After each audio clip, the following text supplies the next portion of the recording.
Bonjour à tous. La correction du problème à mamie numéro 21. Alors ce problème traitait d'un jardinier qui veut planter des rosiers. Alors il a une idée assez saugrenue, ce jardinier. Il se dit qu'il va planter des rosiers à 30,8 cm d'intervalle les uns des autres.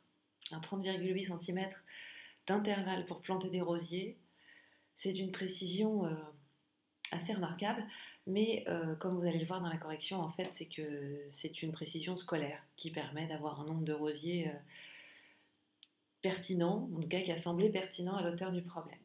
Alors, ce jardinier, en fait, qu'est-ce qu'il fait? Il plante un piquet et il trace autour de ce piquet un cercle. Ça va rappeler des souvenirs à certains d'entre vous qui passent leur temps à tracer des cercles sur l'application que je leur ai conseillée. Et la longueur de sa corde est de 2 mètres et 45 cm.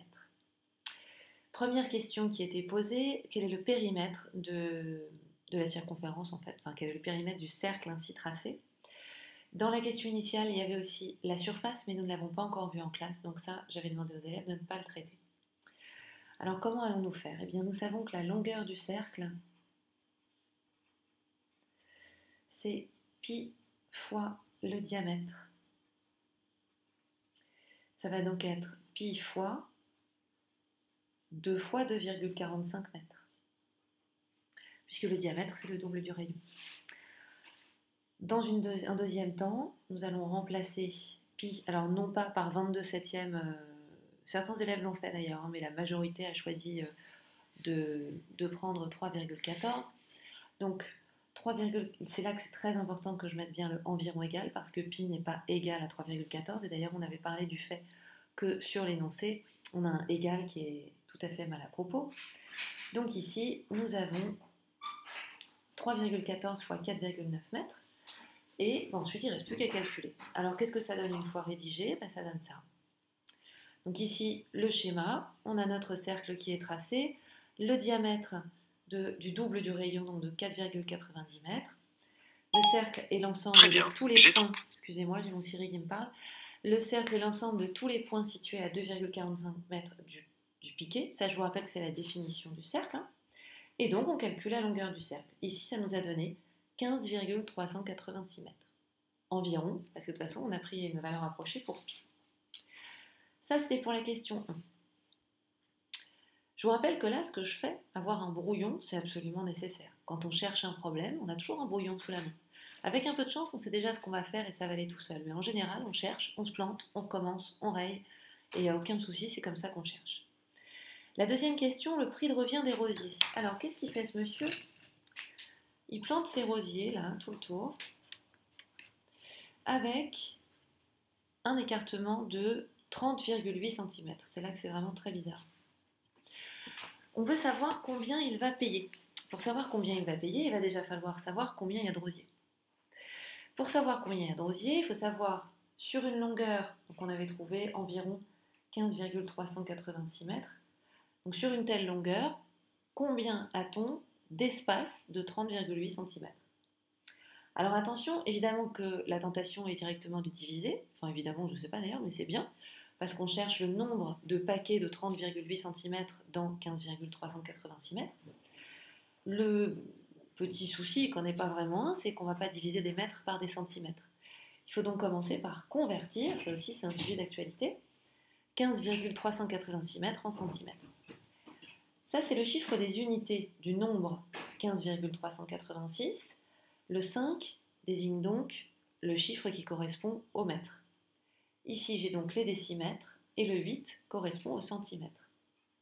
C'est donc 1538,6 cm. Alors, qu'est-ce que ça va nous donner? Eh bien, nous allons diviser 1538,6 par 30,8 et voir ce que ça donne. Alors, en fait, on obtient quelque chose qui ressemble, me semble-t-il, à 4,995, quelque chose dans ce style-là. J'ai plus ma calculatrice sous la main, mais alors là, je ne suis pas bien sûre de mon résultat, mais en tout cas, on obtient un nombre très très très proche de 50. Et là, il y a une question à se poser.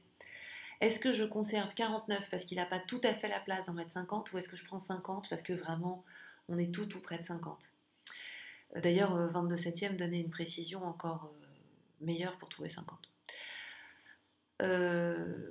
Nous, on a choisi avec les élèves, en aide aux devoirs, de conserver 50, parce qu'on s'est dit qu'on était vraiment très proche de 50 et que sinon, il allait avoir un espacement presque permettant de mettre ses rosiers exactement comme il le souhaite, mais vide. Donc on s'est dit c'est quand même plus logique et on a choisi de garder 50 rosiers.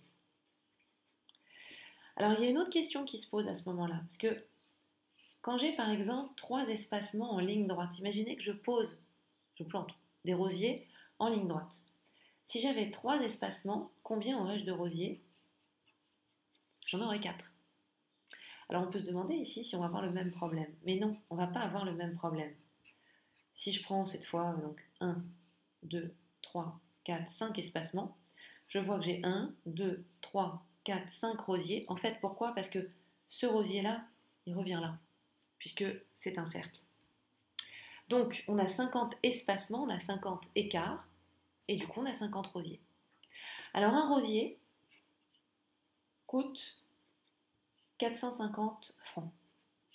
Question, combien vont coûter 50 rosiers?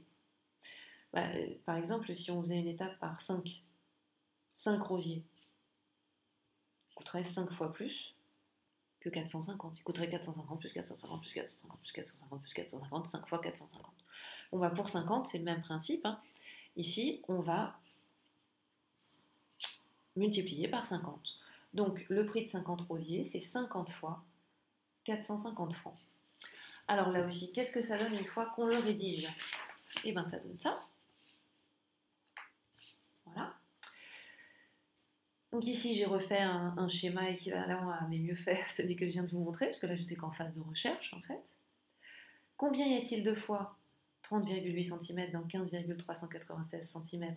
Ça correspond à une division, puisqu'on cherche le nombre de paquets de 30,8 cm dans le périmètre. Et en même temps, il faut convertir. On divise, il plante presque 50 rosiers. Combien ça coûte? 50 fois 450, ça fait 22 500 francs. Et je conclus par une phrase parce qu'on m'a posé une question. On m'a demandé combien ça coûtait, donc je conclus explicitement. Les rosiers vont coûter 22 500 francs. Alors juste pour finir, un élève m'a demandé, mais ça madame, ça fait quoi en euros? Ça correspondrait à combien aujourd'hui? Alors je suis allée chercher le taux de conversion correspondant à cette époque du franc, et j'ai obtenu qu'un franc, c'était ce nombre-là d'euros. Donc si un franc, c'est ce nombre-là d'euros, 22 500 francs, c'est une situation de proportionnalité. Hein. Chaque franc, à cette époque, à ce moment, coûte le même nombre d'euros, sinon ce serait un peu compliqué. Et donc je vais multiplier mes 22 500 par le taux de conversion de l'euro, et ça me donne 371 euros, ce qui n'est pas beaucoup, parce que ça fait dans les 7 euros, près de 7,50 €, je crois, par rosier, ce qui n'est quand même pas énorme. Voilà, c'était pas mal ce problème, non?